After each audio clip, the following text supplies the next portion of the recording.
ये एक पार्टी के बाद शुरू हुआ। हम दोनों नशे में थे, मेरे छोटे से अपार्टमेंट की तरफ लड़खड़ाते हुए जा रहे थे। उसने पहले मुझे किस किया, मेरी शर्ट पकड़ी और मुझे एक ऐसी बेचैनी के साथ अपने करीब खींचा जो मैंने उसमें पहले कभी नहीं देखी थी।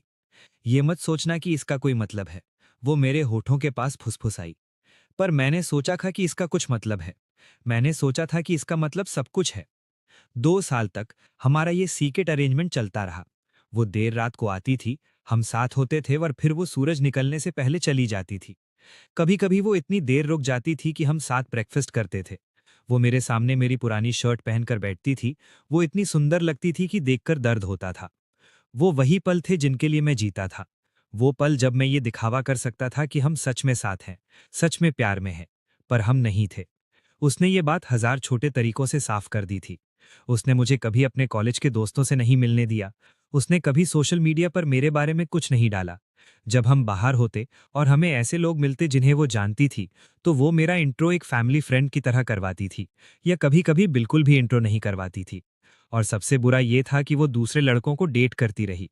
अमीर लड़के, वो लड़के जो उसे महंगे रेस्टोरेंट्स में ले जा सकते थे और उसे ज्वेलरी दिला सकते थे और उसे वीकेंड ट्रिप्स पर ले जा सकते थे। वो लड़के जो पिक्चर्स में अच्छे लगते थे, जो उसकी दुनिया में ऐसे फिट होते थे जैसे मैं कभी नहीं हो सकता था। उनके साथ ये सीरियस नहीं है। जब मैंने हिम्मत करके पूछा तो वो मुझसे कहती, तुम्हें पता है कि तुम डिफरेंट हो। पर डिफरेंट होने का मतलब बेहतर होना नहीं था। डिफरेंट का मतलब था सीक्रेट, छुपा हुआ। इतना अच्छा नहीं कि सबके सामने अपनाया जा सके। मुझे हजार बार दूर चले जाना चाहिए था, पर मुझे उसकी लत लग गई थी। उस तरह की लत जिस तरह वो उन कमजोर पलों में मुझे देखती थी, उसकी स्किन का मेरी स्किन से छूना, और उस फैंटेसी की लत कि किसी दिन वो मुझे चुनेगी। मेरे दोस्तों ने मुझे वॉर्न करने की कोशिश की। माइकल, मेरा रूममेट और बचपन का सबसे अच्छा दोस्त, सबसे सीधी बात करता था।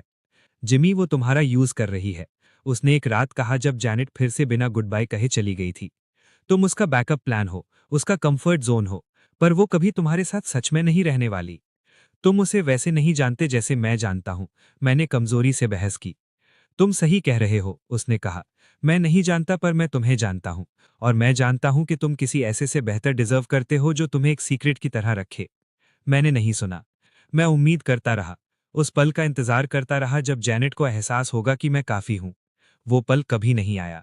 इसके बजाय हमारे जूनियर ईयर की फरवरी की एक ठंडी रात को अंत आ गया। वो मेरे अपार्टमेंट पर हमेशा से जल्दी आ गई और मुझे तुरंत पता चल गया कि कुछ अलग है। वो नर्वस लग रही थी, अपने फोन से खेल रही थी और नजरें चुरा रही थी। जिमी, उसने शुरू किया। उसकी आवाज अजीब तरह से नर्म थी। हमें बात करनी होगी। वो 4 शब्द जिनसे हर रिलेशनशिप वाला डरते हैं, यहां तक कि हम जैसे भी जो टेक्निकली किसी रिलेशनशिप में नहीं थे। क्या हुआ? मैंने पूछा, हालांकि मेरे एक हिस्से को पहले से पता था। वो मेरे काउच पर बैठ गई। वही काउच जहां हमने कई रातें साथ बिताई थी, और एक गहरी सांस ली। मैं किसी से मिल रही हूँ, सीरियसली किसी से मिल रही हूँ। उसका नाम ब्रैडली है। वो लॉ स्कूल में है, और ये सीरियस होता जा रहा है, बहुत सीरियस। मेरे सीने के अंदर कुछ टूटते हुए महसूस हुआ। तो हमारे लिए इसका क्या मतलब है? हमारे जैसा कुछ नहीं है, उसने धीरे से कहा, आखिरकार मेरी आंखों में देखते हुए। ऐसा कभी था ही नहीं जिमी, तुम्हें ये पता है। तो फिर 2 साल से हम क्या कर रहे थे? मजे कर रहे थे, उसने एक उदास स्माइल के साथ कहा। एक दूसरे का साथ एंजॉय कर रहे थे। पर ये कहीं जाने वाला नहीं था। तुम्हें ये पता होना चाहिए था। क्यों नहीं? सवाल मेरी उम्मीद से ज्यादा बेचैनी से निकला। ये कहीं क्यों नहीं जा सकता था? उसके पास ऐसा क्या है जो मेरे पास नहीं है? उसने मुझे देर तक देखा, और मैंने उसकी आंखों में तरस जैसा कुछ देखा। तब मुझे पता चला कि अब जो भी होने वाला है वो मुझे बर्बाद कर देगा। जिमी, तुम एक अच्छे इंसान हो। तुम दयालु हो, भरोसेमंद हो, मेहनत करते हो। पर ये काफी नहीं है। मुझे कोई ऐसा चाहिए जो मुझे वो जिंदगी दे सके जो मैं चाहती हूँ। कोई जो मुझे गर्मियों में यूरोप ले जा सके और मुझे एक अच्छे इलाके में घर दिला सके, और मुझे कभी पैसे की चिंता न करने दे। कोई जो मेरी दुनिया में फिट हो सके। और वो मैं नहीं बन सकती, अभी तो नहीं। शायद कभी नहीं, और मैं ये देखने के लिए इंतजार नहीं कर सकती। मैं बहस करना चाहता था। उससे वादा करना चाहता था कि मैं और मेहनत करूंगा, और पैसे कमाऊंगा। वो बन जाऊंगा जो वो चाहती थी। लेकिन उसके चेहरे को देखकर, जिस तरह से उसने पहले ही अपना मन बना लिया था, मुझे पता था कि ये बेकार है। तो बस इतना ही? मैंने पूछा। बस इतना ही, उसने पक्का किया, खड़े होते हुए और अपनी स्कर्ट सीधी करते हुए। इसी में भलाई है। इसे अभी खत्म करना, इससे पहले कि चीजें और कॉम्प्लिकेटेड हो जाएं, इससे पहले कि तुम्हें और ज्यादा दुख हो। इसके लिए बहुत देर हो चुकी है, मैंने सोचा। वो दरवाजे की तरफ चली, नॉब पर हाथ रखकर रुकी और आखिरी बार मेरी तरफ मुड़कर देखा। जो भी हो जिमी, मैं तुम्हारी चिंता करती थी, अपने तरीके से। फिर वो चली गई और मैं अपने अपार्टमेंट में अकेला बैठा रहा, उसकी मौजूदगी के एहसास से घिरा हुआ। ये सोचते हुए कि मैं कितना मूर्ख था जो ये सोचा कि उस जैसी लड़की मुझ जैसे लड़के से कभी सच में प्यार कर सकती है। जेनेट के जाने के बाद के हफ्ते मेरी जिंदगी के सबसे अंधेरे दिन थे। मैंने क्लासेस जाना बंद कर दिया, दोस्तों के कॉल्स उठाना बंद कर दिया, बिस्तर पर पड़े रहने और हमारे बिताए हर पल को याद करने के अलावा कुछ भी करना बंद कर दिया, ये समझने की कोशिश करते हुए कि मुझसे कहाँ गलती हुई। माइकल ने मुझे इससे निकालने की कोशिश की, मुझे खाने के लिए खींच कर ले गया, नहाने के लिए मजबूर किया, लेकिन कुछ काम नहीं आया। सबसे बुरा हिस्सा उसे कैंपस में देखना था। उसने अपने नए रिलेशनशिप को नहीं छुपाया जिस तरह उसने मुझे छुपाया था। मैं उन्हें हर वक्त साथ देखता था, ब्रैडली अपने परफेक्टली स्टाइल्ड बालों और महंगे सूट्स के साथ, जैनेट उसके जोक्स पर हंसती हुई, उसका हाथ पकड़े हुए, बिना किसी शर्म या हिचकिचाहट के उसे पब्लिक में किस करती हुई। वो सब जो उसने मेरे साथ कभी नहीं किया था। एक बार स्टूडेंट सेंटर में हमारी नजरें मिली। उसने एक पल के लिए मेरी तरफ देखा, उसके एक्सप्रेशन में कुछ ऐसा था जो समझा नहीं जा सकता था। फिर वो ब्रैडली की तरफ ऐसे मुड़ी जैसे मेरा कोई वजूद ही ना हो। वो पल ब्रेकअप से भी ज्यादा दर्दनाक था। इसने उस बात को पक्का कर दिया जिसका मुझे हमेशा डर था, कि मेरी इतनी अहमियत कभी नहीं थी कि उसकी जिंदगी पर कोई छोटा सा निशान भी छोड़ सकूं। लेकिन दर्द का लोगों को बदलने का एक अजीब तरीका होता है। 1 महीने तक दुख में डूबे रहने के बाद मेरे अंदर कुछ बदला। एक दोपहर में बिस्तर पर लेटा हुआ छत को घूर रहा था जब माइकल अंदर घुसा और पर्दे खोल दिए। बहुत हुआ, उसने मजबूती से कहा। तुम काफी वक्त तक दुख मना चुके हो। अब तुम्हारे पास 2 रास्ते हैं। या तो तुम उसे खुद को बर्बाद करने दे सकते हो, या फिर उसने जो कुछ भी कहा उसे गलत साबित कर सकते हो। मैं ये कैसे करूं? मैंने कड़वाहट से पूछा। मैं बिल्कुल वैसा ही हूं जैसा उसने कहा था, गरीब, आम और काफी नहीं। अभी के लिए शायद, माइकल ने माना, लेकिन ये तुम्हारा हमेशा का सच नहीं होना चाहिए। तुम स्मार्ट हो जिमी, उन आधे लड़कों से ज्यादा स्मार्ट जिन्हें वो डेट करती है। तुम मेरे जानने वाले किसी भी शख्स से ज्यादा मेहनत करते हो। तुम्हारे और उनके बीच सिर्फ अपॉर्चुनिटी और कॉन्फिडेंस का अंतर है। अपॉर्चुनिटी मेरे पास नहीं है, मैंने कहा। तो उसे पैदा करो, उसने कहा। जिंदगी से कुछ मिलने का इंतजार बंद करो, जाओ और उसे ले लो। उसकी बातों ने एक बीज बोया जो एक जुनून बन गया। मैंने खुद को स्कूल में उस इंटेंसिटी के साथ झोंक दिया जो मुझ में पहले कभी नहीं थी। मैंने अपना मेजर बदलकर बिजनेस और कंप्यूटर साइंस कर लिया। एक्स्ट्रा कोर्सेज लेना शुरू किया, हर खाली वक्त उन स्किल्स को सीखने में बिताया जो सच में मुझे पैसे दिला सकें। मैंने एंटरप्रेन्योरशिप के बारे में किताबें पढ़ी, इन्वेस्टिंग के वीडियोस देखे, खुद को कोडिंग और वेब डिजाइन सिखाया। मैंने बेकार की पार्ट टाइम जॉब्स बंद कर दी और फ्रीलांसिंग शुरू की। छोटे बिजनेसेस के लिए वेबसाइट्स और एप्स बनाए। शुरू में पैसे बहुत कम थे, मुश्किल से किराया निकल पाता था, लेकिन मैं कुछ बना रहा था। एक पोर्टफोलियो, एक रेपुटेशन, एक भविष्य। मैंने पार्टीज में जाना बंद कर दिया, डेटिंग बंद कर दी, वो सब कुछ बंद कर दिया जो मुझे आगे नहीं ले जा रहा था। मेरे दोस्तों को लगा कि मैं पागल हो गया हूँ। 18 घंटे काम करता, कॉफी और दृढ़ निश्चय पर जिंदा रहता, लेकिन मैं रुक नहीं सकता था। जब भी मैं थका हुआ या निराश महसूस करता, मुझे जैनेट की बातें याद आती। तुम मुझे कभी वो जिंदगी नहीं दे सकते जो मुझे चाहिए। मुझे उसकी आंखों की दया याद आती, उसके ठुकराने की क्रूअल्टी याद आती, और मैं और ज्यादा मेहनत करता। सीनियर ईयर की गर्मियों की छुट्टियों के दौरान मुझे मेरा पहला असली क्लाइंट मिला।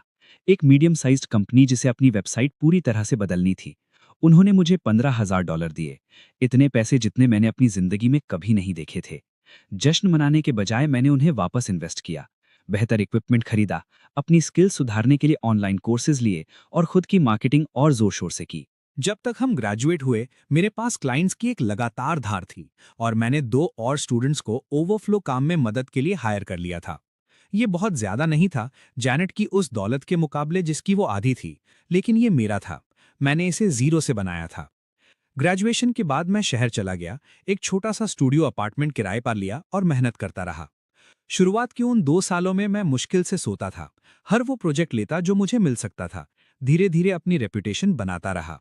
मेरा छोटा सा फ्रीलांस काम एक असली कंपनी में बदल गया। मैंने और ज्यादा लोग हायर किए, ऑफिस स्पेस किराए पर लिया, बड़े क्लाइंट्स मिलने लगे। पैसा बढ़ा, फिर और बढ़ा। फिर अचानक मैं 1 महीने में उतना कमा रहा था जितना मेरे पिता ने 1 साल में कमाया था। जैनेट की मुझे छोड़ने के 3 साल बाद मैं पूरी तरह बदल गया था। मेरे पास एक सक्सेसफुल बिजनेस था, एक अच्छा अपार्टमेंट, एक कार जो हर दूसरे हफ्ते खराब नहीं होती थी। मैंने बेहतर तरीके से तैयार होना सीख लिया था, कॉन्फिडेंस के साथ चलना सीख लिया था, बिना इन्फीरियर महसूस किए सोशल सिचुएशंस को हैंडल करना सीख लिया था। पेपर पर मैं बिल्कुल वैसा ही आदमी बन चुका था जैसा जेनेट चाहती थी। लेकिन उन 3 सालों के दौरान सबसे अजीब बात हुई थी। मैंने उसे चाहना बंद कर दिया था। अपनी जिंदगी बनाने के बीच कहीं वो ऑब्सेशन धुंधला पड़ गया था। मुझे एहसास हुआ कि जेनेट ने कभी मुझसे असली प्यार नहीं किया था और मैंने भी कभी उससे असली प्यार नहीं किया था। मैं उसके आइडिया से प्यार करता था, उस वैलिडेशन से प्यार करता था जो इतने बड़े खानदान की लड़की द्वारा चाहे जाने से मिलता था। लेकिन मैंने उससे प्यार नहीं किया था जो वो असल में थी। उसकी खूबसूरती के पीछे की ठंडक, वो बेरुखी जिससे वो उन लोगों के साथ पेश आती थी जिन्हें वो अपने से नीचा समझती थी। मैंने अपनी नई जिंदगी उसे गलत साबित करने के लिए बनाई थी, लेकिन ऐसा करते हुए मुझे उसके अप्रूवल की जरूरत खत्म हो गई। तभी क्लैरा सामने आई, या यूं कहें कि मेरी जिंदगी में वापस आई। क्लैरा हमारे हाई स्कूल में पढ़ती थी, एक शांत लड़की जो हमेशा मेरे साथ नेक थी जब दूसरे नहीं थे। हम केमिस्ट्री में लैब पार्टनर्स थे। हमने पुरसुकून खामोशी और आसान बातें शेयर की थीं। हाई स्कूल के बाद वो दूसरे स्टेट में आर्ट स्कूल चली गई और हमारा संपर्क टूट गया। उसने सोशल मीडिया के जरिए मुझसे कांटेक्ट किया, कहा कि वो ग्राफिक डिजाइनर की नौकरी के लिए शहर आ रही है। पूछा कि क्या मैं एरिया को इतना जानता हूं कि उसे रिकमेंडेशंस दे सकूं। हम कॉफी पर मिले, बस पुराने दोस्तों की तरह बात करने के लिए। वो बदल गई थी, पहले से ज्यादा खूबसूरत हो गई थी। उसमें एक कॉन्फिडेंस आ गया था जो खुद को अच्छे से जानने से आता है। लेकिन उसकी अपीयरेंस से ज्यादा मैं इस बात से प्रभावित था कि उसके साथ रहना कितना आसान महसूस होता था। वहां कोई दिखावा नहीं था, कोई खेल नहीं था, ऐसा कोई एहसास नहीं था कि मुझे खुद को साबित करना है। हमने बस बातें की, हंसे, एक दूसरे का साथ एंजॉय किया। मैंने सुना तुमने अपनी खुद की कंपनी शुरू की है, उसने अपनी लाटें हिलाते हुए कहा। ये कमाल है जिमी, तुम हमेशा से ही काबिल थे। कुछ लोगों के मुताबिक नहीं, मैंने बिना सोचे कहा। उसने अपना सर झुकाया। Janet Miller? मैंने हैरानी में पलकें झपकाईं। तुम्हें कैसे पता? स्कूल में सब जानते थे कि तुम उसके पीछे पागल हो, क्लैरा ने नरमी से कहा। और तुम्हारे अलावा हर कोई देख सकता था कि वो कभी उसकी कदर नहीं करेगी जो उसके पास था। हाँ, सही शब्द है, मैंने कहा। वो बहुत पहले खत्म हो गया। अच्छा है, क्लैरा ने सादगी से कहा। तुम किसी ऐसे को डिजर्व करते हो जो बिना साबित किए तुम्हारी काबिले तारीफ होने को देखे। वो कॉफी अगले हफ्ते डिनर में बदली, जो एक वीकेंड आर्ट गैलरी विजिट में बदली और फिर रेगुलर डेट्स में बदली। क्लैरा हर उस तरीके से जेनेट से अलग थी जो मायने रखता था। जहां जेनेट ठंडी थी, वहां वो गर्मजोशी से भरी थी। जहां जेनेट राज रखती थी, वहां वो खुली हुई थी। जहां जेनेट नजरअंदाज करती थी, वहां वो हौसला बढ़ाती थी। उसने मेरी कामयाबियों का जश्न मनाया बिना मुझे ये महसूस करवाएं कि मुझे उसका प्यार कमाना पड़ेगा। उसने तुरंत मुझे अपने दोस्तों से मिलवाया, बिना किसी हिचकिचाहट के हमारी साथ में फोटोज पोस्ट की, सबको साफ कर दिया कि उसे मेरे साथ होने पर गर्व है। मेरी जिंदगी में पहली बार मुझे समझ में आया कि चुने जाने का कैसा महसूस होता है। किसी राज या बैकअप प्लान की तरह नहीं, बल्कि किसी की पहली पसंद की तरह। क्लैरा को 6 महीने डेट करने के बाद मुझे पता था कि मैं उससे शादी करना चाहता हूँ। इसलिए नहीं कि मैं किसी को कुछ साबित करने की कोशिश कर रहा था, बल्कि इसलिए कि उसके साथ होना कई सालों तक खोए रहने के बाद घर लौटने जैसा लग रहा था। मैंने एक रिंग खरीदी, प्रपोजल प्लान किया और सच में वैसी खुशी महसूस की जो मैंने जैनेट का पीछा करते वक्त उन सारे सालों में कभी नहीं की थी। तभी जैनेट की आंट ने ब्लाइंड डेट के लिए कॉल किया। मैं भूल गया था कि हमारे पेरेंट्स अब भी दोस्त हैं, कि मेरी सक्सेस की इन्फॉर्मेशन शायद हमारे होम टाउन तक पहुंच गई थी। जैनेट की आंट मुझे हमेशा पसंद करती थी। शायद उन्होंने सोचा था कि हम एक अच्छे मैच होंगे बिना हमारे बीच की दर्दनाक हिस्ट्री को जाने। मैंने पोलाइटली डिक्लाइन करने का सोचा था, लेकिन फिर मैंने देखा कि जैनेट खुद सेटअप को रोकने के लिए आई थी। मैंने उसे उसी एरोगेंस के साथ मुझे डिसमिस करते हुए देखा जो उसमें हमेशा से था। उसे ये सोचते हुए देखा कि मैं अब भी वही टूटा हुआ लड़का था जिसे वो पीछे छोड़ गई थी, और मैंने कुछ भी महसूस नहीं किया सिवाय उस हल्की सैटिस्फैक्शन के कि उसे जरा भी अंदाजा नहीं था कि वो कितनी गलत थी। लेकिन उसकी आंट को अपनी होने वाली मैरिज के बारे में टेक्स्ट करना, जैनेट की कॉन्फिडेंट स्मॉग को सिर्फ उस पल के लिए लड़खड़ाते हुए देखना, वो एक पेटी तरीके से अच्छा लगा था जिस पर मुझे पूरी तरह गर्व नहीं था। फिर भी मैंने इसे अपने दिमाग से निकाल दिया। जैनेट मेरा पास्ट थी, एक दर्दनाक चैप्टर जिसे मैंने आखिरकार बंद कर दिया था। क्लैरा मेरा फ्यूचर थी, और मैं पुराने भूतों को अपनी उस असली खुशी में दखल नहीं देने वाला था। जो मुझे नहीं पता था वो ये था कि मेरे मैसेज ने जैनेट की ध्यान से बनाई हुई दुनिया को बिखेर दिया था। उसने हमारे ब्रेकअप के बाद के 3 साल एक के बाद एक वेल्दी मैन को डेट करते हुए बिताए थे। हर एक पिछले से ज्यादा सक्सेसफुल था, लेकिन उनमें से कोई भी टिकने वाला नहीं था। ब्रैडली जो लॉ स्टूडेंट था उसने उसे चीट किया था। मार्कस जो इन्वेस्टमेंट बैंकर था वो इमोशनली अब्यूजिव था। डेविड जो टेक एंटरप्रेन्योर था उसने उसे कम उम्र की औरत के लिए छोड़ दिया था। उसने रिलेशनशिप्स को ऐसे इस्तेमाल किया जैसे वो एक्सेसरीज हों, हमेशा अगले अपग्रेड की तलाश में, कभी पूरी तरह सेटिस्फाइड नहीं हुई। और इस सब के बीच कहीं उसके दिमाग के पिछले हिस्से में उसने ये बात पकड़ रखी थी कि मैं हमेशा वहां रहूंगा, अब भी उसके लिए तड़प रहा हूंगा, अब भी अवेलेबल रहूंगा अगर उसने कभी किसी ऐसी चीज के लिए राजी होने का फैसला किया जो आरामदायक और सेफ हो। उसने खुद से कहा कि वो मेरे बारे में अक्सर नहीं सोचती, लेकिन ये एक झूठ था। वो लगातार मेरे बारे में सोचती थी, खास तौर पर रात को देर से जब वो अकेली होती थी। वो याद करती थी कि मैं उसे कैसे देखा करता था, जैसे वो दुनिया की अकेली इंसान हो। जिस तरह मैं छोटी सी छोटी प्रॉब्लम में उसकी मदद करने के लिए सब कुछ छोड़ देता था, जिस तरह मैंने उसे सेफ महसूस करवाया था, वैसा इनमें से किसी भी वेल्दी मैन ने कभी नहीं किया था। लेकिन उसने हमेशा उन ख्यालों को निकाल दिया। सेफ्टी काफी नहीं थी, सिक्योरिटी काफी नहीं थी, उसे एक्साइटमेंट, लग्जरी और स्टेटस चाहिए था। वो एक ऐसी लाइफ चाहती थी जो बाहर से परफेक्ट दिखे, भले ही वो अंदर से खाली महसूस हो। जब उसकी माँ ने जिक्र किया कि नॉर्टन के लड़के ने अपने लिए अच्छा काम किया है, एक तरह की टेक कंपनी शुरू की है, जैनेट ने अपनी आंखें घुमाई। अच्छा है उसके लिए, उसने सोचा था। शायद वो आखिरकार एक डिसेंट अपार्टमेंट अफोर्ड कर सकेगा। उसे जरा भी अंदाजा नहीं था कि मैंने असल में कितना अच्छा किया था, जब तक उसकी आंट ने पोटेंशियल मैच के बारे में तारीफें शुरू नहीं की। एक सक्सेसफुल एंटरप्रेन्योर, उसकी आंट ने कहा था, स्मार्ट, हार्ड वर्किंग, बिल्कुल वैसा ही स्टेबल आदमी जिसकी जैनेट को जरूरत थी। जैनेट सेटअप रोकने के लिए कुछ हद तक आदत की वजह से आई थी। वो हमेशा दखल देती थी जब उसकी फैमिली उसे लोगों के साथ सेट करने की कोशिश करती थी, और कुछ हद तक क्यूरियोसिटी की वजह से। वो देखना चाहती थी कि क्या मैं अब भी इतना पैथेटिक था कि मुझे डेट्स ढूंढने के लिए मदद की जरूरत थी। मेरी प्रोफाइल पिक्चर देखकर वही ऑकवर्ड जिमी जिसे वो याद करती थी, उसने वही पुरानी सुपीरियरिटी महसूस की। बेशक उसे एक सेटअप की जरूरत होगी, बेशक वो अपने दम पर कभी कोई नहीं मिला होगा, बेशक वो अब भी वैसा ही था। लेकिन फिर मैरिज के बारे में मेरा मैसेज आया और उसके परफेक्ट चेहरे पर कुछ टूट गया। मैरिड? किससे? ये कैसे हुआ? और क्यों इस खबर ने उसका सीना भारी कर दिया? वो घर गई और तुरंत इन्वेस्टिगेशन शुरू कर दी। सोशल मीडिया सर्चेस से मेरा कंपनी पेज, मेरी सक्सेस के बारे में आर्टिकल्स, और आखिरकार मेरे पर्सनल अकाउंट में दबे हुए, जिसे मैं शायद ही कभी अपडेट करता था, क्लारा के साथ कुछ फोटोज मिल गईं। जैनेट घंटों तक उन फोटोज को घूरती रही, हर एक डिटेल को एनालाइज करती रही। क्लारा जैनेट की तरह कन्वेंशनली ब्यूटीफुल नहीं थी, उसमें वो पॉलिश या सोफिस्टिकेशन नहीं था, लेकिन हर फोटो में वो सच्ची मुस्कुराहट के साथ मेरी तरफ एक साफ अफेक्शन से देख रही थी। और मैं भी उसकी तरफ ऐसे मुस्कुरा रहा था जैसे मैं जैनेट के साथ कभी नहीं मुस्कुराया, ओपन और हैप्पी और फ्री। उसने क्लारा की प्रोफाइल चेक की, जो मेरी प्रोफाइल के उल्टा रेगुलरली अपडेट होती थी। वहां हमारी रेस्टोरेंट्स की, पार्क्स की और किसी कंपनी पार्टी जैसी लगने वाली जगह की पिक्चर्स थी। हर एक फोटो में मैं उसके साथ होने पर प्राउड लग रहा था। मेरा हाथ उसके शोल्डर्स पर, उसका हाथ मेरे हाथ में, कोई छुपाना नहीं, कोई शर्म नहीं। वो सब कुछ जो जैनेट ने मुझे कभी नहीं दिया था। एक हफ्ते बाद एंगेजमेंट अनाउंसमेंट सामने आया। क्लारा के हाथ की एक सिंपल फोटो जिसमें उसने एक मॉडस्ट लेकिन एलिगेंट रिंग पहनी थी। कैप्शन में लिखा था, उसने कहा फॉरएवर सुनने में परफेक्ट लगा। कमेंट्स बधाइयों से भरे हुए थे, दोस्त सेलिब्रेट कर रहे थे, वो लोग जो हमें एक कपल की तरह जानते थे और हमारे लिए सच्चे दिल से खुश थे। जैनेट के पेट में कुछ डार्क और अगली महसूस हुआ, जेलसी। उसने आखिरकार खुद से ये बात मान ली। वो उस रैंडम लड़की से जल रही थी जो किसी तरह उस इंसान के साथ थी जिसने जैनेट से हमेशा अनकंडीशनली प्यार किया था। उसने खुद से कहा कि ये रिडिकुलस है। उसने ऐसे मर्दों को डेट किया था जो मुझसे कहीं ज्यादा अमीर, कहीं ज्यादा हैंडसम और कहीं ज्यादा प्रेस्टीजियस थे। उसे क्यों फर्क पड़ना चाहिए था कि मैं किसी आम सी लड़की से शादी कर रहा हूं?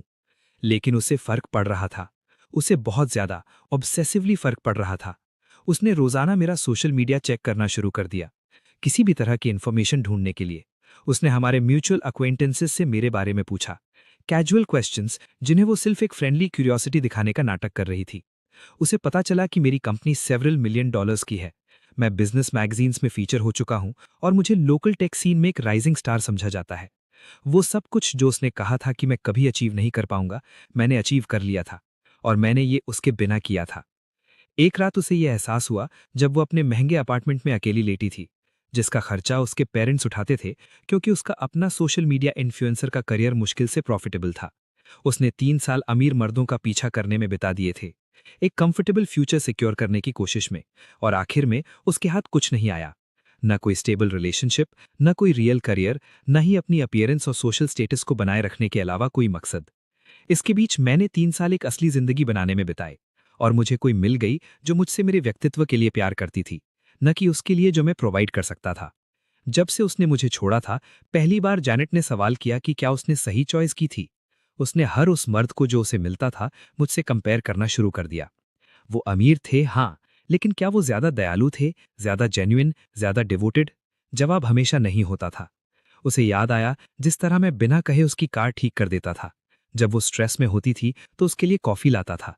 उसकी प्रॉब्लम सुनता था, भले ही उसने कभी मेरी प्रॉब्लम्स के बारे में न पूछा हो। उसे याद आया कि वो मेरे साथ सेफ महसूस करती थी, जैसे कोई सच में उसकी वेलबींग की चिंता करता हो, न कि सिर्फ उसके लुक्स या कनेक्शंस की। और उसने वो सब फेंक दिया था क्योंकि उसके साथ बैंक अकाउंट में ज्यादा जीरोज नहीं थे। एंगेजमेंट पार्टी का इनविटेशन उसकी आंट के घर आया और जैनेट ने उसे ऐसे घूरा जैसे वो कोई डेथ सेंटेंस हो। उसे इनवाइट नहीं किया गया था, जाहिर है। वो क्यों होती? हमने 3 साल से बात नहीं की थी और उसने ये साफ कर दिया था कि मेरी उसकी नज़र में कोई कीमत नहीं थी। लेकिन उसके पेरेंट्स को इनवाइट किया गया था, पुराने फैमिली फ्रेंड्स जो अगली जनरेशन को सेलिब्रेट कर रहे थे। क्या आप जा रही हैं? जैनेट ने अपनी माँ से पूछा, कैजुअल साउंड करने की कोशिश करते हुए। जाहिर है, हमारे नॉर्टन्स के साथ दोस्ती कई डेकेड से है। ये वंडरफुल है कि जिम्मी को इतनी प्यारी लड़की मिल गई। तुम्हारे पापा और मैं उसे हमेशा पसंद करते थे। एक अनकहा क्रिटिसिज्म हवा में मौजूद था। वो मुझे पसंद करते थे। शायद उन्हें उम्मीद थी कि जैनेट और मैं एक हो जाएंगे, और वो डिसअपॉइंटेड थे जब उसने मुझे अनसूटेबल कमीर लड़कों के लिए छोड़ दिया था। मैं उसके लिए खुश हूं, जैनेट ने झूठ बोला। पर वो खुश नहीं थी। वो दुखी थी, पछतावे और मुझसे दोबारा मिलने की बेताब जरूरत में डूबी हुई थी। ये कन्फर्म करने के लिए कि मैं सच में आगे बढ़ गया हूं, शायद, हो सकता है, ये देखने के लिए कि क्या उसने जो खोया था उसे वापस पाने का कोई मौका है। वो उन जगहों पर आने लगी जहां उसे लगा कि मैं हो सकता हूं। मेरे ऑफिस के पास वाला कॉफी शॉप, वो जिम जिसका जिक्र मैंने सालों पहले एक बार किया था, यहां तक कि पुराना नेबरहुड जहां हमारे पेरेंट्स अभी भी रहते थे। उसने खुद से कहा कि वो सिर्फ क्लोजर चाहती है, मुझे खुश देखने और सच में भुलाने का एक मौका। मगर अंदर ही अंदर वो सच जानती थी, वो मुझे वापस चाहती थी। इसलिए नहीं क्योंकि उसे अचानक मुझसे प्यार हो गया था, बल्कि इसलिए क्योंकि वो ये बर्दाश्त नहीं कर सकती थी कि मैं किसी और का हो चुका हूं। जब मैं उसका था तब उसने कभी मेरी कद्र नहीं की, मगर अब जब मैं उसका नहीं था तो वो मुझे उस शिद्दत से चाहती थी जिसने उसे डरा दिया था। जब उसने आखिरकार एक दोपहर मुझे देखा, क्लैरा के साथ एक रेस्टोरेंट से बाहर निकलते हुए, उसकी किसी बात पर हंसते हुए, सच में संतुष्ट दिखते हुए, जैनेट ने अपना दिल ऐसे टूटते हुए महसूस किया जैसे तब भी नहीं टूटा था जब वो खुद छोड़कर गई थी। मैं अलग दिख रहा था, मेरा चलने का ढंग अलग था, कपड़े बेहतर पहने थे, ज्यादा कॉन्फिडेंट लग रहा था, मगर उससे भी ज्यादा मैं खुश दिख रहा था। सच में, इतना ज्यादा खुश जितना मैं उसके साथ कभी नहीं देखा था। क्लारा ने कुछ कहा और मैंने उसे अपने करीब खींचा, उसके सर के ऊपर बड़े ही कैजुअल अफेक्शन से किस किया। ये एक छोटी सी चीज थी, मगर ये कंफर्ट और इंटीमेसी और असली प्यार की बात कर रही थी। जैनेट को बड़ी सफाई से एहसास हुआ कि मैं उसके साथ कभी इतना कंफर्टेबल नहीं रहा था, कभी इतना सेफ महसूस नहीं किया था कि अपना लगाव इतनी खुलकर दिखा सकूं। क्योंकि उसने मुझे कभी सेफ महसूस नहीं करवाया था। उसने मुझे एंग्शियस, इनएडिक्वेट महसूस करवाया था, जैसे मैं हमेशा इर्रलती दूर फेंके जाने से, जो कि जाहिर है मैं था। वो उस रात घर गई और सालों में पहली बार रोई, असली नुकसान और असली पछतावे के आंसू। उसके पास कुछ रेयर और प्रेशियस था, कोई ऐसा जो उसकी सारी फ्लॉस के बावजूद उससे पूरी तरह प्यार करता था, और उसने उसके साथ कचरे जैसा सलूक किया था। अब बहुत देर हो चुकी थी, मेरी 2 वीक्स में शादी हो रही थी और वो इस बारे में कुछ नहीं कर सकती थी, सिवाय एक चीज के। उसे एहसास हुआ, कुछ डेस्परेट और शायद पथेटिक, मगर उसे कोशिश करनी ही थी। उसे मुझे एक और बार देखना था, मुझसे बात करनी थी, शायद मुझे याद दिलाना था जो हमारे बीच था। शायद मैं उससे उतना आगे नहीं बढ़ा था जितना दिख रहा था। शायद उसे दोबारा देखना मुझे उन देर रातों की, उन इंटीमेट मोमेंट्स की, उस कनेक्शन की याद दिला दे जो हमने शेयर किया था। ये एक मुश्किल कोशिश थी, मगर उसके पास यही एक मौका था, इसलिए उसने प्लानिंग शुरू कर दी। जैनेट का मौका उम्मीद से पहले आ गया। माइकल, मेरा पुराना रूममेट और अभी भी करीबी दोस्त, एक डाउनटाउन बार में बर्थडे पार्टी दे रहा था। म्यूचुअल कनेक्शंस के जरिए जैनेट खुद को इनवाइट करवाने में कामयाब रही। उसने उस रात तैयार होने में घंटों बिताए, ऐसी ड्रेस चुनी जो उसे पता था कि मुझे पुराने दिनों की याद दिलाएगी, एक डीप रेड ड्रेस जो उसके हर कर्व पर फिट होती है, वही रंग जिसके लिए मैंने कभी उससे कहा था कि वो उस पर स्टनिंग लगता है।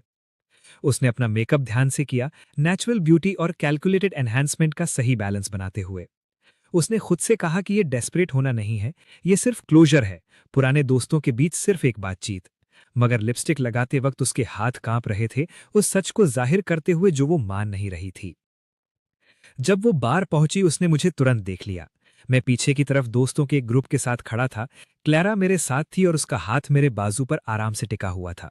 हम एक यूनिट की तरह लग रहे थे, कंफर्टेबल और जुड़े हुए, जिसने जानेट के सीने ने दर्द पैदा किया। उसने कुछ देर देखा, अपनी ड्रिंक पीते हुए मेरे क्लैरा के साथ इंटरैक्ट करने के ढंग को देखा। मैं अटेंटिव था मगर डेस्परेट नहीं, अफेक्शनेट था मगर परफॉर्मेटिव नहीं। जब वो बोलती तो मैं सुनता, उसके जोक्स पर हंसता, उसे नेचुरल तरीके से बातों में शामिल करता। सब कुछ जो मैंने जानेट के लिए किया था, मगर उस गहरी एंग्जाइटी के बिना कि मुझे अपनी वर्थ साबित करनी है। क्लैरा रेस्टरूम जाने के लिए रुकी और जानेट ने अपना मौका देखा। वो चलकर आई, इसे इतने सही वक्त पर किया कि ये कैजुअल लगे। जिमी, उसने धीरे से कहा, और मैं मुड़ा। एक पल के लिए मेरे चेहरे पर असली हैरानी दिखी, जिसके बाद कुछ ऐसा आया जिसे पढ़ना मुश्किल था। जैनेट, मैंने उसकी मौजूदगी को माना। मेरा लहजा न्यूट्रल था। तुम यहाँ क्या कर रही हो? माइकल ने मुझे इनवाइट किया था, उसने कहा, जो कि टेक्निकली सच था, भले ही उसने इनविटेशन के लिए जुगाड़ लगाया था। बहुत वक्त हो गया है। 3 साल, मैंने बिल्कुल सही बताया। असल में 3 साल 2 महीने। ये बात कि मुझे एग्जैक्ट टाइमलाइन याद थी, उसके अंदर एक छोटी सी उम्मीद जगा गई। शायद वो गिन रहा था, शायद वो भूला नहीं था। मैंने सुना है तुम्हारी शादी हो रही है, उसने पास आते हुए बात जारी रखी। कॉन्ग्रेचुलेशंस। थैंक यू, मैंने सादगी से कहा। उसने और ज्यादा बात या किसी इमोशन का इंतजार किया, लेकिन मैंने सिर्फ उसे सुकून से देखा, जैसे वो कोई पुरानी पहचान वाली हो, ना कि वो जिसके लिए कभी सब कुछ था। मैंने ये भी सुना है कि तुमने अपने लिए बहुत अच्छा किया है, उसने फिर कोशिश की। मेरा मतलब तुम्हारी कंपनी। ये तो कमाल है जिमी, मुझे हमेशा पता था कि तुम बड़े काम करने के काबिल हो। ये एक झूठ था और हम दोनों ये जानते थे। मैंने हल्की सी अपनी आईब्रो उठाई। क्या तुम्हें पता था? ऑफ कोर्स, उसने जोर देकर कहा। तुम हमेशा से बहुत स्मार्ट और हार्ड वर्किंग थे। मैं लोगों को ऐसा बताती थी। एक और झूठ, उसने कभी किसी से मेरे बारे में बात नहीं की थी, और पब्लिक में तो मेरे होने का एहसास तक मुश्किल से किया था। ये हिस्ट्री को बदलने की एक उदार कोशिश है, मैंने धीरे से कहा, और उसने अपने गाल गर्म होते महसूस किए। इससे पहले कि वो कोई जवाब देती, क्लारा वापस आ गई और बड़े सहज तरीके से मेरे बराबर में आके खड़ी हो गई। मैं तुरंत मुड़ा। मेरा हाथ उसकी पीठ के निचले हिस्से पर गया, जो इतना ऑटोमेटिक था कि साफ पता चलता था ये आदत है। क्लारा, ये जैनेट है। हम साथ बड़े हुए हैं। जैनेट, ये क्लारा है, मेरी fiancee. Nice to meet you, Clara ने गर्माजोशी से अपना हाथ बढ़ाते हुए कहा। उसे कोई अंदाजा नहीं था कि जैनेट असल में कौन थी या हमारी हिस्ट्री का। उसके लिए मैं बस एक पुरानी पहचान वाली के साथ तमीज से पेश आ रहा था। जैनेट ने उससे हाथ मिलाया और उसे करीब से परखा। क्लारा एक अंडरस्टेटेड तरह से सुंदर थी, जिसकी आंखें गहरी और मुस्कुराहट प्यारी थी। उसने बहुत कम मेकअप और एक साधारण ड्रेस पहनी थी, जो जैनेट की उस डिजाइनर आउटफिट जैसी बिल्कुल नहीं थी, जिस पर उसने बहुत मेहनत की थी। लेकिन उसके पास कुछ ऐसा था जो जैनेट के पास नहीं था। एक असली सुकून, अपने आप में एक ऐसा आराम जिसे बार बार कांस्टेंट वैलिडेशन की जरूरत नहीं थी। जिमी ने मुझे तुम्हारे शहर में बड़े होने के बारे में बताया है। ऐसा लगता है कि वो एक अच्छी जगह थी। क्या वो घर के बारे में बात करता है? जैनेट ने पूछा, अपनी हैरानी को छुपा नहीं पाई। हमारे साथ वाले वक्त के दौरान मैंने शायद ही कभी अपने बैकग्राउंड का जिक्र किया हो, क्योंकि मैं उसकी अमीर परवरिश के मुकाबले अपने हालात से शर्मिंदा था। हमेशा, क्लारा हंसी। उसके बचपन की कहानियां सबसे अच्छी होती हैं। वो असल में प्राउड है कि वो कहाँ से आता है। इस साधारण सी बात ने जैनेट को गहरा दुख पहुंचाया। मैं अब प्राउड था उन चीज़ों पर जिन्हें मैं छुपाया करता था।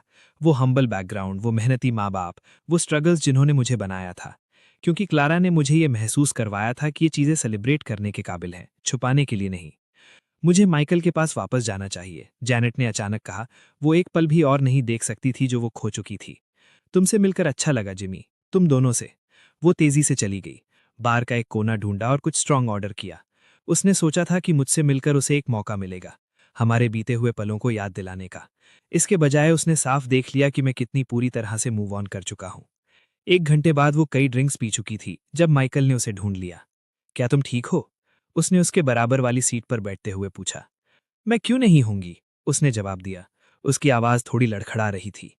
माइकल ने जैनेट को कभी पसंद नहीं किया था, उसने अपनी आंखों से देखा था कि वो मेरे साथ कैसे पेश आती थी, लेकिन वो बुरा नहीं था। देखो, मुझे नहीं पता कि तुम आज रात असल में क्यों आई हो, लेकिन जो भी तुम सोच रही हो मत सोचो। मुझे नहीं पता तुम्हारा क्या मतलब है। हाँ, तुम्हें पता है जैनेट, जिमी खुश है, रियली, जेन्युइनली, शायद अपनी जिंदगी में पहली बार। इसे खराब मत करो सिर्फ इसलिए क्योंकि तुम्हें अचानक एहसास हुआ है कि तुम्हारे पास क्या था। मैं कुछ भी खराब करने की कोशिश नहीं कर रही हूँ। उसने विरोध किया। मैं बस उससे मिलना चाहती थी, बात करना चाहती थी। तुम्हारे पास 3 साल थे बात करने के लिए, तब तुम नहीं चाहती थी। अभी क्यों? क्योंकि मुझे नहीं पता था। वो बोल पड़ी, जितना उसने सोचा था उससे ज्यादा तेज। कई लोग देखने के लिए मुड़े। उसने अपनी आवाज धीमी कर ली। मुझे नहीं पता था कि वो ऐसा बन जाएगा। मुझे नहीं पता था कि वो सक्सेसफुल और कॉन्फिडेंट होगा और किसी और के साथ होगा। मैंने सोचा, तुमने सोचा कि वो अभी भी तुम्हारा इंतजार कर रहा होगा। माइकल ने बात खत्म की। तुम्हें लगा तुम उसे एक बैकअप ऑप्शन की तरह रख सकती हो जब तक तुम किसी बेहतर को ढूंढ रही थी। मगर जिम्मी से बेहतर कोई नहीं है। और क्लैरा ने ये बात तुमसे बहुत जल्दी समझ ली थी। उसके शब्द चुभ गए क्योंकि वो सच थे। जैनेट ने हमेशा मुझे कम समझा था, एक सेफ फॉलबैक ऑप्शन की तरह, अगर उसका वेल्थ उस स्टेटस का पीछे भागना काम नहीं आता। अब जब मैंने दोनों हासिल कर लिए थे, वो वापस आना चाहती थी। इसलिए नहीं कि वो मुझसे प्यार करती थी, बल्कि इसलिए क्योंकि वो हारना बर्दाश्त नहीं कर सकती थी। बहुत देर हो चुकी है, माइकल ने कहा, बिना किसी कड़वाहट के। अगर वो क्लैरा के साथ नहीं भी होता, अगर वो शादी नहीं भी कर रहा होता, तब भी बहुत देर हो चुकी होती। तुम किसी के साथ वैसा बर्ताव नहीं कर सकती जैसा तुमने उसके साथ किया और उम्मीद करो कि वो हमेशा इंतजार करेगा। जैनेट ने बार के उस पार देखा जब क्लैरा ने कुछ ऐसा कहा जिसने मुझे हंसा दिया, सच में हंसा दिया। मेरा पूरा चेहरा खिल उठा। फिर मैंने उसे अपने करीब खींचा और उसे किस किया, वहीं सबके सामने, उस कॉन्फिडेंस और खुलेपन के साथ जो मेरे पास जैनेट के साथ कभी नहीं था। क्योंकि मुझे क्लैरा पर कभी शर्म नहीं आई थी। मैंने उसे कभी नहीं छुपाया या किसी सीक्रेट की तरह ट्रीट नहीं किया। वो मेरी थी और मुझे इस बात पर गर्व था। जैनेट थोड़ी देर बाद पार्टी से चली गई। जब वो अपनी कार में बैठी थी तो उसकी आंखों से आंसू बह रहे थे। उसने मुझे खो दिया था, पूरी तरह से। मगर उससे भी बुरा ये था कि उसे एहसास हो रहा था कि शायद उसे कभी वो ना मिले जो मैंने क्लैरा के साथ पाया था। क्योंकि हमारे बीच जो था वो मनी या स्टेटस या सरफेस लेवल अट्रैक्शन के बारे में नहीं था। ये जेन्युइन कनेक्शन, म्यूचुअल रिस्पेक्ट और असली प्यार के बारे में था। वो चीजें जिन्हें जैनेट ने अपनी पूरी जिंदगी मटेरियल सक्सेस से कम इंपॉर्टेंट समझकर नजरअंदाज किया था। उसके फोन पर उसकी माँ का एक मैसेज आया जिसमें उन्होंने पूछा कि क्या उसने सुना है कि नॉर्टन बॉय अगले हफ्ते शादी कर रहा है, ये कहते हुए कि जिम्मी और उसकी फियांसे कितनी प्यारी जोड़ी हैं, और सजेस्ट किया कि जैनेट को एक गिफ्ट भेजना चाहिए। जैनेट ने मैसेज को देखा, फिर कुछ ऐसा किया जो उसने सालों से नहीं किया था। उसने मेरे साथ अपने पुराने मैसेजेस खोले। 3 साल की खामोशी को स्क्रोल करके हमारी आखिरी बातचीत तक गई। उसका आखिरी मैसेज था, इसी में भलाई है, तुम एक दिन मेरा शुक्रिया करोगी। वो इतनी श्योर थी, इतनी कॉन्फिडेंट थी कि मुझे छोड़ना सही फैसला था। अब उस बार के बाहर अपनी कार में अकेली बैठी, जहां मैं अपने दोस्तों और उस औरत के साथ सेलिब्रेट कर रहा था जिससे मैं प्यार करता था, जैनेट को एहसास हुआ कि उसने अपनी जिंदगी की सबसे बड़ी गलती कर दी थी। और अब ऐसा कुछ भी नहीं था जो वो इसे ठीक करने के लिए कर सकती थी। मेरी शादी से 1 हफ्ते पहले मैं आखिरी तैयारियों में बहुत ज्यादा बिजी था। क्लैरा ने ज्यादातर डिटेल्स की जिम्मेदारी ले ली थी, ये कहते हुए कि मैं काम पर फोकस करूं, क्योंकि सेरेमनी से ठीक पहले हमारी एक बड़ी क्लाइंट प्रेजेंटेशन थी। वो ऐसी ही थॉटफुल थी, हमेशा मेरे स्ट्रेस लेवल्स का ख्याल रखती, हमेशा मेरी जिंदगी आसान बनाने की कोशिश करती। हमने एक छोटी सेरेमनी का फैसला किया, सिर्फ करीबी दोस्तों और फैमिली के साथ, शहर से बाहर एक सुंदर वेन्यू पर। कुछ भी एक्स्ट्रावेगेंट नहीं, मगर मीनिंगफुल और पर्सनल। सब कुछ परफेक्ट लग रहा था, जैसे सालों के स्ट्रगल के बाद मेरी जिंदगी आखिरकार सही जगह पर आ रही हो। फिर जैनेट मेरे ऑफिस पहुंच गई। मेरे असिस्टेंट ने बस किया ये कहने के लिए कि कोई मुझसे मिलने आया है, नाम नहीं बताया, कहा कि पर्सनल है। जब जैनेट मेरे ऑफिस के दरवाजे से अंदर आई, मुझे एक झटका लगा जिसके तुरंत बाद चिड़चिड़ाहट हुई। तुम अंदर कैसे आई? मैंने पूछा, बिना किसी फॉर्मल बातचीत के। मैंने उनसे कहा कि मैं एक पुरानी दोस्त हूं और कोई इमरजेंसी है। उसने अपने पीछे दरवाजा बंद करते हुए कहा। वो पार्टी के मुकाबले अलग लग रही थी, कम पॉलिश्ड, ज्यादा वल्नरेबल। उसके बाल सादगी से पीछे बंधे थे, मिनिमल मेकअप, डिजाइनर क्लोथ्स के बजाय जीन्स और स्वेटर पहनी थी। मुझे एहसास हुआ कि ये एक सोची समझी चाल थी। वो मुझे पुराने साधारण वक्त की याद दिलाने की कोशिश कर रही थी, उस लड़की की जिससे मुझे प्यार हुआ था इससे पहले कि मैं समझ पाता कि वो असल में क्या थी। तुम क्या चाहती हो जैनेट? मैंने अपनी चेयर पर पीछे झुकते हुए पूछा। बात करने के लिए? उसने धीमे से कहा। प्लीज जिमी, बस मुझे 10 मिनट दे दो। मैंने अपनी वॉच पर नजर डाली। मेरी 20 मिनट्स में एक मीटिंग थी और क्लैरा मेरे लंच ब्रेक के दौरान कॉल करने वाली थी। तुम्हारे पास 5 है, मैंने कोल्डली कहा। वो मेरे टोन से थोड़ा सहमी, लेकिन आगे बढ़ी। मैंने एक मिस्टेक की थी, उसने कहा। शब्द जल्दी जल्दी निकल रहे थे। 3 साल पहले जब मैंने तुम्हें छोड़ा था, मैंने एक टेरेबल मिस्टेक की थी। मैं यंग और स्टूपिड थी और मैं नहीं समझ पाई कि मेरे पास क्या था। और अब तुम समझती हो? मैंने स्केप्टिकली पूछा। अब मैं समझती हूँ। उसने एक कदम क्लोजर आते हुए कंफर्म किया। मैंने 3 साल उन मर्दों को डेट करते हुए बिताए हैं जो पेपर पर परफेक्ट दिखते थे, और उनमें से किसी ने भी मेरे आधे बराबर भी नहीं था। उनमें से किसी ने भी मेरी केयर उस तरह नहीं की जैसे तुमने की थी। उनमें से किसी ने भी मुझे वैसा फील नहीं करवाया जैसा तुमने करवाया था। और मैंने तुम्हें कैसा फील करवाया था? मैंने पूछा। मेरी आवाज हार्ड थी। सेफ, वो विस्पर्ड गई।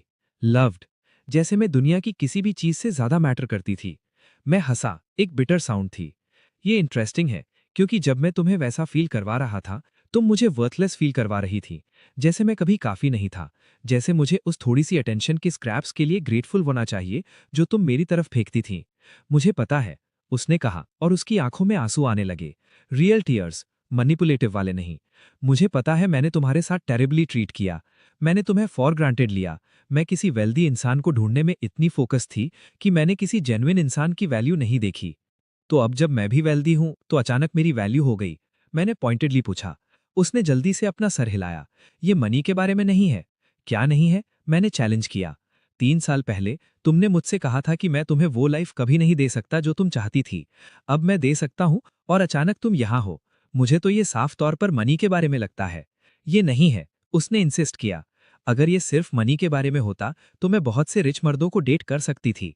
मैं रिच मर्दों को डेट कर भी रही हूं, लेकिन उनमें से कोई भी तुम नहीं हो, जिमी। उनमें से किसी के पास तुम्हारा दिल, तुम्हारी काइंडनेस, तुम्हारी इंटेग्रिटी नहीं है। थी, मैंने करेक्ट किया। मेरे पास वो चीजें तुम्हारे लिए थीं, पास्ट टेंस में। मैंने सालों तुम्हें वो सब दिया जो मेरे पास था, और तुमने उसे गार्बेज की तरह ट्रीट किया। तुम्हें सच में लगता है मैं इतना स्टूपिड हूं कि वो फिर से करूंगा? मैं तुम्हें ऐसा करने के लिए नहीं कह रही हूं, उसने डेस्परेटली कहा। मैं बस एक चांस के लिए मांग रही हूं। एक चांस तुम्हें ये दिखाने के लिए कि मैं बदल गई हूं, कि मैं अब समझती हूं कि सच में क्या मैटर करता है। तुम एक चांस मांग रही हो? मैंने इनक्रेडिलसली दोहराया।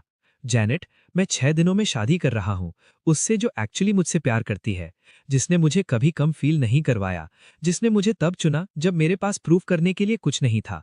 तुम्हें एग्जैक्टली क्या लगता है कि यहाँ क्या होने वाला है? उससे शादी मत करो। जैनेट ब्लॉटेड आउट, और कमरे में साइलेंस छा गई।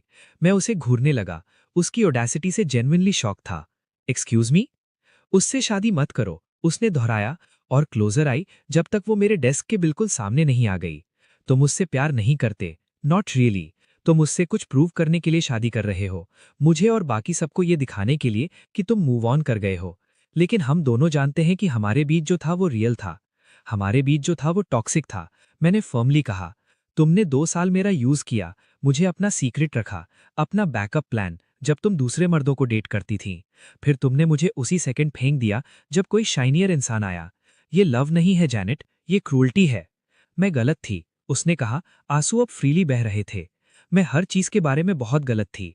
लेकिन लोग मिस्टेक्स करते हैं जिमी, लोग ग्रो करते हैं और बदलते हैं। मैं वो पर्सन नहीं हूं जो मैं 3 साल पहले थी। मैं भी नहीं हूं, मैंने कोल्डली कहा। जो पर्सन में 3 साल पहले था, वो शायद इस स्पीच से टच हो जाता। वो शायद तुम्हें एक और चांस देने के बारे में सोचता, क्योंकि वो डेस्परेट और पैथेटिक था, और सोचता था कि तुम ही बेस्ट हो जो वो कर सकता था। लेकिन मैं अब वो नहीं हूं। मुझे पता है तुम नहीं हो, उसने कहा। तुम सक्सेसफुल और कॉन्फिडेंट हो, और वो सब हो जो मैं हमेशा से जानती थी कि तुम बन सकते हो। लेकिन वो कनेक्शन को नहीं बदलता जो हमारे बीच था, हमारी हिस्ट्री को। तुम्हारे मुझे डर्ट की तरह ट्रीट करने की हिस्ट्री? मैंने पूछा। क्या तुम इस पर बिल्ड करना चाहती हो? वो अब इतनी क्लोज थी कि मैं उसके परफ्यूम को स्मेल कर सकता था। वही सेंट जो वो तब पहनती थी जब वो रात गए मेरे अपार्टमेंट आती थी। ये एक और कैलकुलेटेड मूव था, मेमोरीज और पुराने फीलिंग्स को ट्रिगर करने की कोशिश। इसने काम नहीं किया। मुझे सिर्फ एंगर फील हुआ। हम साथ में अच्छे थे, कभी कभी, उसने सॉफ्टली कहा। याद है वो सुबह जब मैं ब्रेकफास्ट के लिए रुकती थी? जिस तरह हम हर चीज और बेकार की बातों पर घंटों बात करते थे। जिस तरह तुम मुझे देखते थे जैसे मैं दुनिया में अकेली इंसान हूं। मुझे याद है वो सब महसूस करना, मैंने कहा। मुझे ये याद नहीं कि तुमने भी वैसा ही महसूस किया था, मगर मैंने किया था। उसने जिद की। बस मुझे नहीं पता था कि उसे दिखाते कैसे हैं। मैं डर गई थी कि मैं तुम्हारे लिए कितना महसूस करती हूँ। डर गई थी कि तुम्हें चुनने का मेरे फ्यूचर के लिए क्या मतलब होगा। इसीलिए मैंने तुम्हें दूर ढकेल दिया और खुद को यकीन दिला लिया कि ये सबसे अच्छा था। मगर ये नहीं था जिमी, तुम्हें खोना मेरे साथ हुई सबसे बुरी बात थी। इससे पहले कि मैं जवाब देता, इससे पहले कि मैं उससे जाने के लिए कहता, वो मेरी डेस्क के पास आई और मेरा हाथ पकड़ लिया। प्लीज, वो फुसफुसाई, उन ग्रीन आइज से मेरी तरफ देखते हुए जिनमें कभी मेरा अपना नाम भुलाने की ताकत थी। प्लीज उसे मत फेंको जो हमारा हो सकता है सिर्फ इसलिए क्योंकि तुम पास्ट को लेकर गुस्सा हो। मुझे पता है मैंने तुम्हें दुख पहुंचाया है। मुझे पता है मैं एक और चांस डिजर्व नहीं करती। मगर फिर भी मैं तुमसे भीख मांग रही हूँ। वेडिंग कैंसिल कर दो। हमें एक असली चांस दो, बिना किसी सीक्रेसी और शर्म के, एक फेयर चांस। मुझे प्रूव करने दो कि मैं तुम्हें उस तरह प्यार कर सकती हूँ जिसके तुम हमेशा हकदार थे। एक पल के लिए मैंने बस उसे देखा। मेरे एक हिस्से ने, वो हिस्सा जो उसे इतने सालों से प्यार करता था, उस पर यकीन करना चाहा। ये सोचना चाहा कि वो सच में बदल गई है, कि हम फिर से शुरू कर सकते हैं और कुछ असली बना सकते हैं। मगर फिर मैंने क्लारा के बारे में सोचा। क्लारा, जिसने कभी मेरे दिल के साथ खेल नहीं खेला, जो पहले दिन से ऑनेस्ट और डायरेक्ट रही, जिसने मुझसे मेरी कमियों के बावजूद नहीं बल्कि उनके साथ प्यार किया। क्लारा, जो मुझे हर दिन हंसाती थी, जिसने मेरी ड्रीम्स को सपोर्ट किया, जिसने मुझे बेहतर बनना चाहा, इसीलिए नहीं क्योंकि मैं काफ़ी नहीं था, बल्कि इसीलिए क्योंकि वो चाहती थी कि मैं उसे अपना सबसे अच्छा वर्जन दूँ। और मैंने उस रात के बारे में सोचा जब जैनेट ने मुझे छोड़ा था, उसकी वो बेबाक बेरहमी कि तुम मुझे वो लाइफ कभी नहीं दे सकते जो मैं चाहती हूँ, जिस तरह वो बिना पीछे देखे चली गई थी। दर्द और खुद पर शक के वो साल जो उसके बाद आए थे। नहीं, मैंने सादगी से कहा, अपना हाथ पीछे खींचते हुए। जैनेट ऐसे दिखी जैसे मैंने उसे थप्पड़ मारा हो। क्या? नहीं, मैंने दोहराया। मैं अपनी वेडिंग कैंसिल नहीं कर रहा हूँ। मैं तुम्हें एक और चांस नहीं दे रहा हूँ। मुझे वो चीज़ फिर से बनाने में कोई इंटरेस्ट नहीं है जो शुरू से ही टूटी हुई थी। मगर मैं तुमसे प्यार करती हूँ, उसने बेचैनी से कहा। मैं तुमसे प्यार करती हूँ जिमी। मुझे पता है मैंने ये पहले कभी नहीं कहा, मगर मैं अब कह रही हूँ। मैं तुमसे प्यार करती हूँ। तुम मुझसे प्यार नहीं करते, मैंने थके हुए लहजे में कहा। तुम मुझे इस रूप में प्यार करते हो अब जबकि मैं सक्सेसफुल हूँ। तुम्हें जीतना पसंद है, वो पाना जो किसी और के पास है। मगर तुम मुझसे सच में प्यार नहीं करती, क्योंकि तुमने कभी मुझे इतना जानने की कोशिश ही नहीं की कि प्यार कर सको। ये सच नहीं है, उसने विरोध किया। तो मुझे बताओ, मैंने चैलेंज किया। मुझे मेरे बारे में कुछ असली बताओ, ऊपर ऊपर की बातें नहीं, वो नहीं जो सब जानते हैं। मुझे बताओ कि मेरे असली ड्रीम्स क्या हैं, क्या चीज़ मुझे रात को सोने नहीं देती, मुझे सबसे ज़्यादा डर किस बात से है। उसने अपना मुंह खोला, फिर बंद कर लिया, जवाब देने में असमर्थ। तुम नहीं बता सकती, मैंने कहा, क्योंकि जितना भी वक्त हमने साथ बिताया, तुमने कभी नहीं पूछा। तुम्हें कभी परवाह नहीं थी कि मैं असल में कौन था, सिर्फ इसकी कि मैं तुम्हारे लिए क्या कर सकता था। क्लारा इन सवालों का जवाब दे सकती है। क्लारा मुझे जानती है, सच में जानती है, क्योंकि उसने पूछने और सुनने की परवाह की। मैं सीख सकती हूँ, जैनेट ने कहा। मुझे वक्त दो, मैं तुम्हारे बारे में सब कुछ सीख लूंगी। मैं तुम्हें सिखाना नहीं चाहता, मैंने कहा। मैं किसी ऐसे के साथ नहीं रहना चाहता जिसे मुझे अपनी वैल्यू दिखाने के लिए मनाना पड़े। मैं किसी ऐसे के साथ रहना चाहता हूँ जो इसे कुदरती तौर पर देखे, अपने आप, बिना किसी मेहनत के। Someone like Clara. वो मुझसे बेहतर नहीं है, जैनेट ने कहा, और उसमें पुराने घमंड की एक झलक थी। वो ज्यादा सुंदर नहीं है, ज्यादा सोफिस्टिकेटेड नहीं है, किसी बेहतर फैमिली से नहीं है। तुम सही हो, मैं मान गया। वो उन दिखावटी तरीकों में तुमसे बेहतर नहीं है जिनकी तुम परवाह करती हो, मगर वो हर उस तरीके में तुमसे बेहतर है जो मायने रखता है। वो ज्यादा दयालु है, ज्यादा असली है, ज्यादा इमोशनली अवेलेबल है। वो मुझे खुश रखती है बिना ये महसूस कराए कि मुझे इसे कमाना पड़ेगा। जैनेट अब पूरी तरह से रो रही थी। हल्के मेकअप के बावजूद मस्कारा बह रहा था। प्लीज जिमी, प्लीज ऐसा मत करो, मैं तुम्हें खो नहीं सकती। तुमने मुझे 3 साल पहले ही खो दिया था, मैंने नरमी से मगर मजबूती से कहा। तुमने बस ध्यान नहीं दिया क्योंकि तुम्हें परवाह नहीं थी। अब तुम्हें सिर्फ इसलिए परवाह है क्योंकि मैं अब अवेलेबल नहीं हूं और ये किसी रिलेशनशिप को बनाने के लिए काफी नहीं है। तो बस इतना ही? उसने पूछा। तुम बस उससे शादी करने जा रहे हो और हमारे बीच जो कुछ था वो सब भूल जाओगे? हमारे बीच जो कुछ था वो याद रखने लायक नहीं था, मैंने ईमानदारी से कहा। वो दर्दनाक और एक तरफा और डैमेजिंग था। क्लारा से मिलने ने मुझे ये समझने में मदद की कि एक रियल रिलेशनशिप कैसा दिखता है, और मैं कभी भी उससे कम पर वापस नहीं जाऊंगा। तुम गलती कर रही हो, जैनेट ने कहा। उसकी आवाज में अब गुस्सा आ रहा था। वो तुम्हें कभी नहीं समझ पाएगी जैसे मैं समझती हूँ। वो तुम्हें कभी वो नहीं दे पाएगी जो मैं दे सकती हूँ। वो मुझे पहले ही उससे ज्यादा देती है जो तुमने कभी किया था, मैंने कहा। पीस, रिस्पेक्ट, जेन्युइन लव, ऐसी चीजें जिन्हें तुम पहचान भी नहीं पाओगी अगर वो तुम्हारे सामने भी आ जाएं। जैनेट ने मुझे काफी देर तक घूरा। ऐसा लगा जैसे उसने रियलाइज कर लिया हो कि उसकी कही कोई भी बात मेरा मन नहीं बदल पाएगी। ठीक है, उसने ठंडेपन से कहा, अपने आंसू पोंछते हुए और अपनी पीठ सीधी करते हुए। कर लो अपनी बोरिंग छोटी आर्टिस्ट से शादी, किसी सेफ और सिंपल इंसान के साथ सेटल हो जाओ, लेकिन मेरे पास रोते हुए मत आना जब तुम्हें रियलाइज हो कि तुमने क्या खो दिया है। मैं नहीं आऊंगा, मैंने उसे यकीन दिलाया, क्योंकि मुझे अच्छी तरह पता है मैंने क्या छोड़ा है। एक ऐसा रिलेशनशिप जिसने मुझे मिजरेबल कर दिया था, एक ऐसे इंसान के साथ जो मुझे कमतर समझता था। मेरा अब तक का सबसे बेस्ट डिसीजन। वो दरवाजे की तरफ मुड़ी, फिर रुक गई। मेरा मतलब वही था, तुम्हें पता है, मैं तुमसे प्यार करती हूं। शायद तुम करती हो, मैंने माना, अपने ही टूटे हुए तरीके से। लेकिन ये उस तरह का प्यार नहीं है जो मुझे चाहिए या जिसकी मुझे जरूरत है। और ये करीब 3 साल लेट है। वो बिना एक शब्द कहे चली गई और मैं वापस अपनी डेस्क पर बैठ गया। इमोशनली थका हुआ महसूस कर रहा था, पर मेरा फैसला पक्का था। मेरे फोन पर क्लैरा का एक टेक्स्ट आया। पेंट में लिपटी हुई उसकी एक सिली सेल्फी जिसका कैप्शन था, आर्ट इमरजेंसी। हमारी वेडिंग में पब्लिक के सामने आने से पहले शायद मुझे एक रियल शावर की जरूरत पड़ेगी। मैं मुस्कुराया, वापस टेक्स्ट किया, पेंट में लिपटी हुई तुम ब्यूटीफुल लग रही हो, और अपने दिल को सुकून महसूस किया। जैनेट मेरा पास्ट थी, एक दर्दनाक जरूरी चैप्टर जिसने मुझे सिखाया कि मुझे क्या नहीं चाहिए। क्लैरा मेरा फ्यूचर थी और मैं अपनी जिंदगी में किसी भी चीज को लेकर इतना शौक कभी नहीं था। वेडिंग का दिन साफ और रोशन आया, उन परफेक्ट स्प्रिंग के दिनों में से एक जो यूनिवर्स की तरफ से गिफ्ट जैसा लग रहा था। मैं ऑल्टर पर एक ऐसे सूट में खड़ा था जो सच में ठीक से फिट हो रहा था, जो बोरोड या सेल पर खरीदा हुआ नहीं बल्कि कस्टम टेलर्ड था। और मेरे चारों तरफ वो लोग थे जो सच में मेरी फिक्र करते थे। माइकल बेस्टमैन के रूप में मेरे बगल में खड़ा था और वो धीरे से कहने के लिए झुका, तुम टेरिफाइड लग रहे हो। गुड टेरिफाइड या बैड टेरिफाइड? मैंने पूछा। गुड टेरिफाइड, उसने कंफर्म किया। वो वाला जिसका मतलब है कि तुम्हें पता है कि तुम कुछ इंपॉर्टेंट शुरू करने जा रहे हो। म्यूजिक शुरू हुआ और क्लैरा आइल के अंत में दिखाई दी। वो एक सिंपल वाइट ड्रेस में ब्रेथ टेकिंग लग रही थी। एक एक्सपेंसिव बुके की जगह उसने वाइल्ड फ्लावर्स पकड़े हुए थे और इतना ज्यादा मुस्कुरा रही थी कि मैं उसे कमरे के दूसरी तरफ से देख सकता था। जैसे ही वो मेरी तरफ चली, मैंने अपने हर एक डाउट, हर एक डर, जेनेट के साथ अपने पास्ट की हर एक बची हुई शैडो को पूरी तरह खत्म होते हुए महसूस किया। ये सही था, ये रियल था, ये वो सब कुछ था जो मुझे कभी नहीं पता था कि मैं डिजर्व करता हूं। जब वो मेरे पास पहुंची उसने धीरे से कहा, तुम हैंडसम लग रहे हो, और मैंने वापस धीरे से कहा, तुम घर जैसी लग रही हो। सेरेमनी छोटी और प्यारी थी, जो उन वाउज पर फोकस थी जो हमने खुद लिखे थे। क्लारा ने मेरे ड्रीम्स को सपोर्ट करने, मुझे ग्रो करने के लिए चैलेंज करने और जिंदगी के हर मौसम में मुझसे प्यार करने का वादा किया। मैंने उसकी क्रिएटिविटी की कद्र करने, उसकी इंडिपेंडेंस की रिस्पेक्ट करने और उसकी तरफ से चुने जाने की गिफ्ट को कभी भी हल्के में न लेने का वादा किया। जब ऑफिशिएंट ने कहा कि मैं अपनी ब्राइड को किस कर सकता हूं, मैंने किया, और उस पल में अपनी हर एक ग्रैटिट्यूड और प्यार की बूंद उड़ेल दी जो मैं महसूस कर रहा था। हमारे गेस्ट्स ने चेयर किया और अपनी अडल्ट लाइफ में पहली बार मैंने पूरी तरह पीस महसूस किया।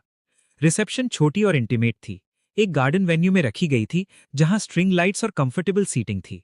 कोई फैंसी आइस स्कल्पचर्स या इलैबोरेट डेकोरेशंस नहीं थे, बस अच्छा खाना, बेहतर साथ और जेन्युइन सेलिब्रेशन का माहौल था। मैं माइकल और क्लारा के पेरेंट्स से बात कर रहा था जब माइकल ने मुझे एक तरफ खींचा।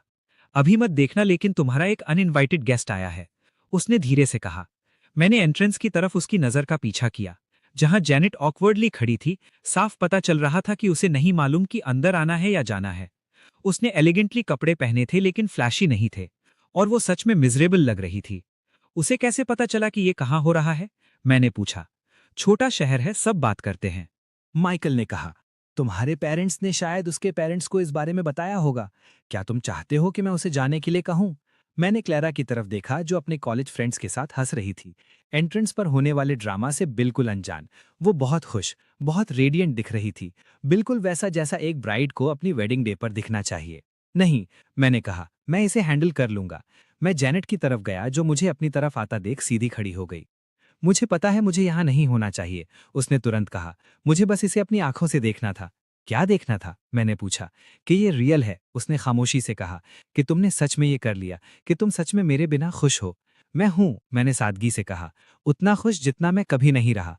उसने मेरे पीछे क्लैरा की तरफ देखा, सेलिब्रेशन की तरफ, हर उस चीज की तरफ जिसके बारे में उसने खुद को यकीन दिलाया था कि वो मैटर नहीं करती। वो लकी है, जेनेट ने आखिर में कहा, एक ऐसा इंसान मिलने पर जो उसे वैसे देखता है जैसे तुम मुझे देखा करते थे।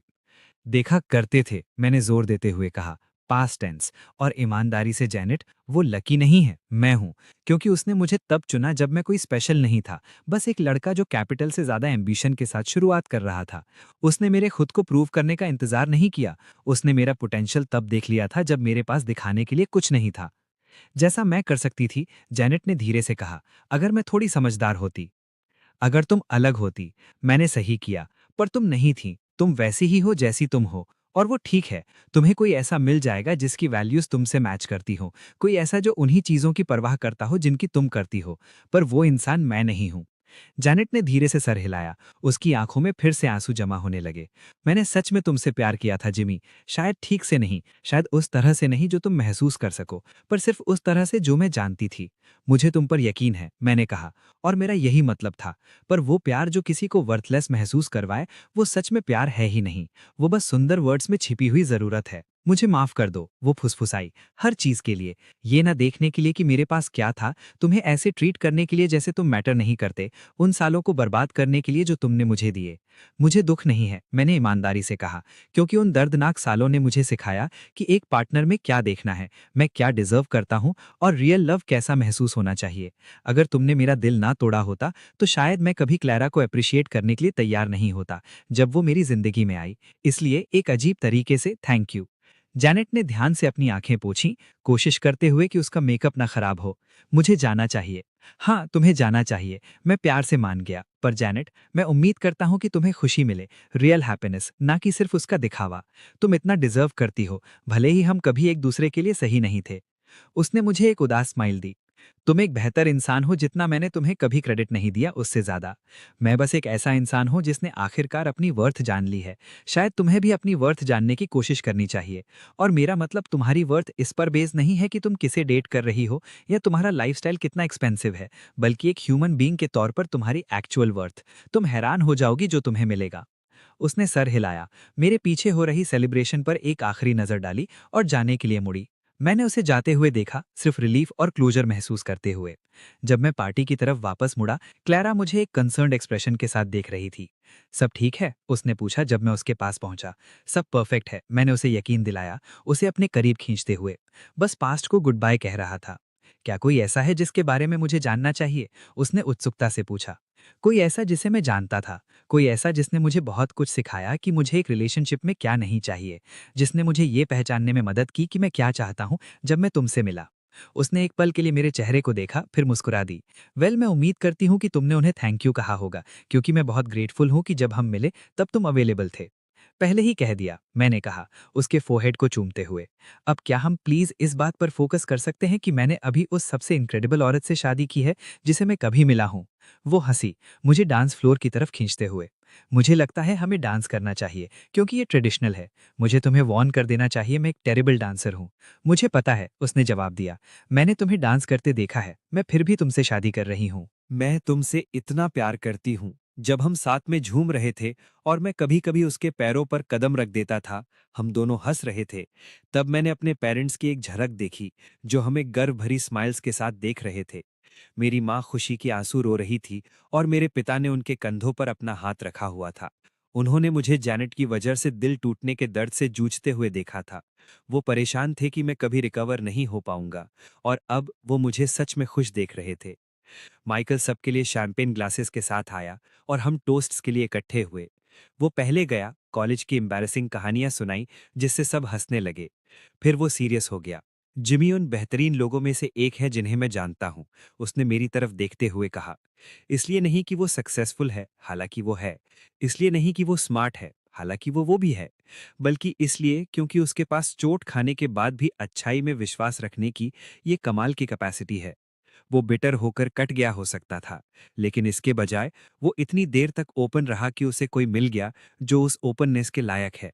क्लारा, तुम्हें एक इनक्रेडिबल मैन मिल रहा है, और जिमी, तुम्हें आखिरकार वो मिल रहा है जिसके तुम हमेशा हकदार थे। हमने उसके लिए ड्रिंक पी और फिर क्लारा के पिता खड़े हुए। मैं ज्यादा बातें करने वाला आदमी नहीं हूं, उन्होंने कहा, लेकिन जब मैं क्वालिटी देखता हूं तो पहचान लेता हूं। जिमी मेरी बेटी के साथ ऐसे पेश आता है जैसे वो प्रेशियस हो, जैसे वो मायने रखती हो, जैसे उसकी खुशी उसकी प्रायोरिटी हो। और वो ये कुदरती तौर पर करता है, बिना इसके बारे में सोचे। ये रेयर है। ये रियल है। ये वैसा आदमी है जिससे आप चाहते हैं कि आपकी बेटी शादी करें। फ्रेंड्स और फैमिली की तरफ से और भी टोस्ट्स दिए गए।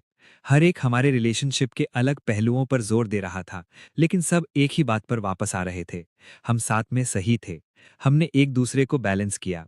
हम एक दूसरे की बेहतरीन खूबियां बाहर लाए। जैसे जैसे शाम ढलती गई और सेलिब्रेशन चलती रही, मैंने बाहर जाने के लिए एक शांत पल ढूंढ लिया। क्लैरा ने मुझे वहां कुछ मिनट बाद ढूंढ लिया और अपना हाथ मेरे हाथ में डाल लिया। तुम क्या सोच रहे हो? उसने पूछा। इस बारे में कि मेरी जिंदगी उससे कितनी अलग है जो मैंने सोची थी।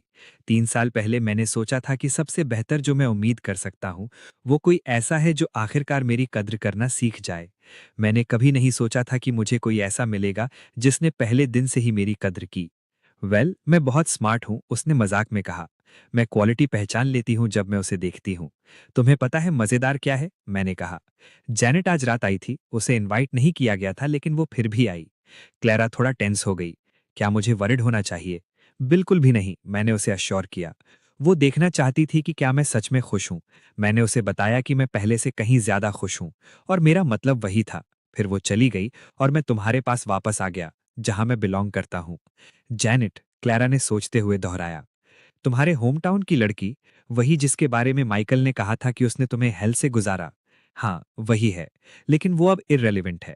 वो बस कोई ऐसी है जिसे मैं जानता था, जिसने मुझे वो बनने में मदद की जो मैं बना। लेकिन मैं जो बन रहा हूं उसमें उसकी कोई जगह नहीं है। क्लैरा ने मेरा हाथ दबाया। तुम्हें पता है मुझे तुम्हारे बारे में क्या पसंद है जिमी? तुम बिटरनेस को पकड़ कर नहीं रखते। तुम दर्द से सीखते हो और फिर उसे जाने देते हो। ये रेयर है। मैंने ये तुमसे सीखा है Clara. Watching how you handle setbacks, कैसे तुम फेलियर्स को अपनी पहचान नहीं बनने देती। तुमने मुझे सिखाया कि पास्ट सिर्फ जानकारी है, कोई प्रिजन नहीं। हमें देखो, वो हंसी। हमारी वेडिंग नाइट पर इतने फिलोसॉफिकल हो रहे हैं। ये शैंपेन है, मैंने मजाक किया। ये मुझे डीप बना देती है। तुम हमेशा डीप रहते हो। ये तुम्हारी अट्रैक्टिव क्वालिटीज में से एक हो। हम वहां एक कंफर्टेबल खामोशी में खड़े रहे, स्टार्स को देखते हुए और म्यूजिक और हंसी को सुनते हुए। वापस जाने के लिए रेडी हो? उसने आखिरकार पूछा। हमारी बाकी की जिंदगी शुरू करने के लिए? रेडी से भी ज्यादा, मैंने मजाक में कहा। हम एक साथ बाहर अंदर गए, हाथों में हाथ लिए और अपनी सेलिब्रेशन में फिर से शामिल हो गए। मैंने अपनी माँ के साथ डांस किया, जो फिर से रोने लगी, और बताया कि उन्हें मुझ पर कितना गर्व है। मैंने अपने पिता को गले लगाया, जिन्होंने कहा, तुमने अच्छा किया बेटा, जो उनके लिए सबसे ज्यादा इमोशनल होना था। मैं माइकल के साथ हंसा, जिसने हमारे आने वाले बच्चों के लिए वर्ल्ड्स बेस्ट अंकल बनने का वादा किया। और सबसे ज्यादा मैं क्लारा के करीब रहा, मेरी पत्नी, मेरी पार्टनर, मेरी चॉइस और मेरा फ्यूचर। जब रात खत्म होने लगी और गेस्ट्स जाने लगे, क्लैरा और मैं मेन एंट्रेंस पर खड़े होकर सबका आने के लिए धन्यवाद कर रहे थे। उसकी आंट ने मुझे एक तरफ खींचा और धीरे से कहा, तुम्हें पता है, मैंने एक बार अपनी नीज का रिश्ता किसी से करवाने की कोशिश की थी। एक अच्छे खानदान का बढ़िया नौजवान लड़का। उसने उसे साफ मना कर दिया, कहा कि उसे सेटअप्स में कोई इंटरेस्ट नहीं है। फिर वो तुमसे मिली और उसका पूरा अंदाज ही बदल गया। मैं कहूंगी कि ये काफी कुछ बताता है। मैं तो कहूंगा कि मैं बहुत लकी हूं, मैंने जवाब दिया। नहीं, उसकी आंट ने सुधारा, तुम दोनों लकी हो, ऐसा ही होना चाहिए। आखिर में बस हम दोनों ही बचे थे, उस खाली वेन्यू में खड़े, जहां बिखरे हुए फूलों की पंखुड़ियां और आधे खाली ग्लास ही सेलिब्रेशन का इकलौता सबूत थे। तो क्लैरा ने कहा, अब हमारी शादी हो गई है? हाँ, हो गई है, मैंने पक्का किया। तुम्हें कैसा लग रहा है? उसने पूछा। ऐसा लग रहा है जैसे इससे पहले जो भी था वो बस एक प्रेपरेशन थी, मैंने ईमानदारी से कहा, जैसे मेरी असली जिंदगी अब शुरू हो रही है। अच्छा जवाब है, उसने पसंद किया। बहुत रोमांटिक। मेरे भी अपने मोमेंट्स होते हैं, मैंने कहा। अब मुझे लगता है कि तुम्हें थ्रेशोल्ड के पार उठाकर ले जाने की एक ट्रेडिशन है हमारी। हमारी थ्रेशोल्ड आज रात एक होटल रूम है, उसने ध्यान दिलाया। हम अगले हफ्ते तक अपने घर में नहीं जाएंगे। होटल की थ्रेशोल्ड भी मानी जाएगी, मैंने जिद की और उसे अपनी बाहों में उठा लिया।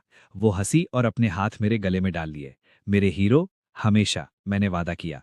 और जब मैं अपनी पत्नी को अपने फ्यूचर की तरफ लेकर गया, अपने पास्ट की पुरानी यादों को पीछे छोड़ते हुए, मुझे आखिरकार समझ आ गया कि हैप्पीनेस का असली मतलब क्या था।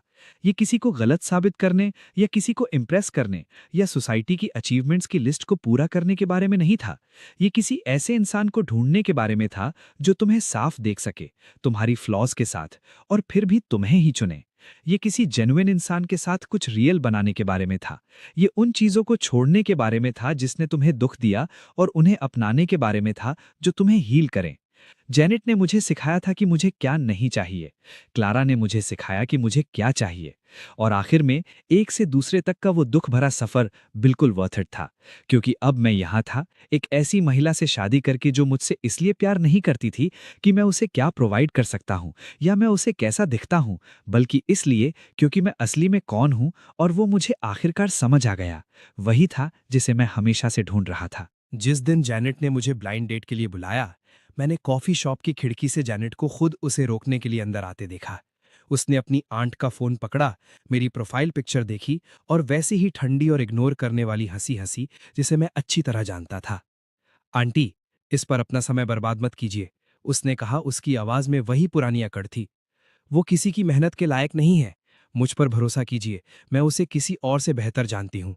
उसकी आंट परेशान दिखी, लेकिन जैनेट ने बस अपना सिर हिलाया, ऐसे मुस्कुराते हुए जैसे उसने किसी को बहुत बड़ी गलती से बचा लिया हो। वो कभी कुछ नहीं बन पाएगा। कुछ लोग बस नीचे रहने के लिए ही पैदा होते हैं। मैं 3 टेबल दूर एक न्यूज़पेपर के पीछे छुपा बैठा था। उस लड़की को देख रहा था जो कभी मेरे लिए सब कुछ थी। वो बिना जाने कि मैं वहीं था, मेरे कैरेक्टर की धज्जियां उड़ा रही थी। उसे कोई अंदाजा नहीं था कि मैं वही इंसान बन चुका हूं जिसे उसकी आंट उससे मिलवाना चाहती थी। उसे नहीं पता था कि उसकी मेरी जिंदगी से जाने के 3 सालों में मैं पूरी तरह बदल चुका हूं। और उसे बिल्कुल पता नहीं था कि कल सुबह तक मैं किसी और के साथ मैरिज पेपर साइन कर रहा हूँगा। कोई ऐसा जो सच में मेरी कदर करता था। कोई ऐसा जिसने प्यार को बैंक अकाउंट के साइज से नहीं मापा। मैंने उसकी आंट को रिप्लाई किया, मेरे बारे में सोचने के लिए धन्यवाद, लेकिन मैं अगले हफ्ते शादी कर रहा हूँ। उम्मीद है आप समझेंगी। मैंने जैनेट का चेहरा देखा जब उसकी आंट ने मैसेज जोर से पढ़ा। उसकी वो भरोसे वाली मुस्कुराहट एक पल के लिए डगमगाई, इससे पहले कि वो इसे इग्नोर कर देती। उसके लिए अच्छा है, उसने कहा, हालांकि उसकी आवाज थोड़ी भारी लग रही थी। वो जो कोई भी है, बहुत कम में गुजारा कर रही है। उसने अपना डिजाइनर पर्स उठाया, वही जो शायद किसी अमीर बॉयफ्रेंड ने उसे दिलाया था, और बिना पीछे देखे बाहर चली गई। बिल्कुल वैसे ही जैसे वो हमेशा करती थी। बिल्कुल वैसे ही जैसे 3 साल पहले उसने किया था, जब उसने मुझसे कहा था कि मैं उसे वो जिंदगी कभी नहीं दे पाऊंगा जिसकी वो हकदार है। लेकिन इस बार मैं पीछे छूटने वाला नहीं था। टूटे हुए दिल और बिखरे हुए सपनों के साथ इस बार मैं आगे बढ़ रहा था, और वो ये जानने वाली थी कि उसने क्या खो दिया है। जैनेट मिलर और मैं एक ही गली में एक छोटे से टाउन में बड़े हुए थे, जहां हर कोई एक दूसरे के बारे में जानता था। हमारे माँ बाप दोस्त थे, ऐसे जो वीकेंड बारबेक्यूज और हॉलिडे डिनर्स साथ करते थे। स्वाभाविक रूप से हम भी दोस्त बन गए, हालांकि इसे दोस्ती कहना हमेशा मुश्किल था। बचपन में भी हमारे बीच एक ऊंच नीच थी। उसके पापा के पूरे स्टेट में 3 कार डीलरशिप्स थे। मेरे पापा उन्हीं में से एक में मैकेनिक के तौर पर काम करते थे। उसकी माँ एक सोशलाइट थी जो चैरिटी गैलाज ऑर्गेनाइज करती थी।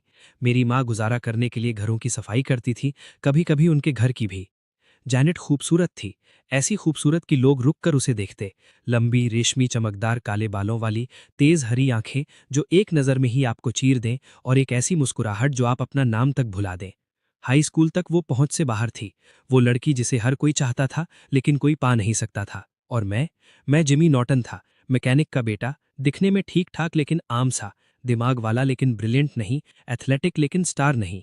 मैं वो बच्चा था जो बिल्स भरने के लिए 2 पार्ट टाइम जॉब्स करता था, जो वही 3 शर्ट घुमा फिरा कर पहनता था, जो घर से खाना लाता था जबकि बाकी लोग कैफेटेरिया से खरीदते थे। हम बिल्कुल अलग दुनिया से थे, लेकिन किसी तरह हम जुड़े रहे। शायद इसलिए क्योंकि हमारे माँ बाप दोस्त थे, या शायद इसलिए क्योंकि उसके घमंड और मेरी इनसिक्योरिटी के पीछे हमारे बीच कुछ सच्चा था, या कम से कम मुझे ऐसा लगता था।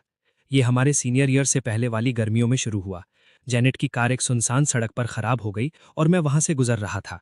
मैंने गाड़ी रोकी, उसके इंजन में जो भी खराबी थी उसे ठीक किया। कोई ढीला कनेक्शन था जिसे मैंने इलेक्ट्रिकल टेप से सही किया और उससे पैसे लेने से मना कर दिया। तुम्हें मुझे कुछ देने की जरूरत नहीं है, मैंने अपने हाथों से ग्रीस पहुंचते हुए उससे कहा। उसने उस दिन मुझे अलग तरह से देखा, जैसे वो मुझे पहली बार देख रही हो। जिमी, तुम सच में काफी काबिल हो, है ना? वो सबसे प्यारी बात थी जो उसने मुझसे कभी कही थी, और मैंने उसे एक उम्मीद की तरह पकड़ लिया। उसके बाद चीजें बदल गईं। वो देर रात मुझे मैसेजेस करने लगी, ऐसी बातें और सवाल जिनका कोई जवाब नहीं चाहिए था। वो मुझसे मैथ होमवर्क में मदद मांगने लगी, जबकि वो खुद इसे करने के काबिल थी। वो उस गैराज में आ जाती जहां मैं पार्ट टाइम काम करता था, ये कहकर कि उसे ऑयल चेंज करवाना है, फिर घंटों बैठकर बातें करती। मैं उसके प्यार में पूरी तरह, बिना किसी उम्मीद के पागल हो गया। स्कूल में सबने ये नोटिस किया। वो हॉल्स में इस बारे में बातें करते कि कैसे उस गरीब बच्चे को प्रिंसेस पर क्रश है। कुछ को मुझ पर तरस आता, बाकी मेरा मजाक उड़ाते। जैनेट ने कभी इसे सबके सामने नहीं माना, जब हम अकेले होते वो बहुत नर्म होती, लगभग प्यार जताने वाली, लेकिन स्कूल में उसके दोस्तों के सामने मेरा कोई वजूद नहीं था। मैंने खुद से कहा कि इससे कोई फर्क नहीं पड़ता, कि वो बस अपनी रेप्यूटेशन बचा रही है, कि आखिरकार चीजें बदल जाएंगी। मैं एक बेवकूफ था। असली बदलाव कॉलेज के पहले साल के दौरान हुआ। हम एक ही सिटी की यूनिवर्सिटीज में गए, अलग अलग स्कूल्स, लेकिन इतने पास कि एक दूसरे से मिल सकें।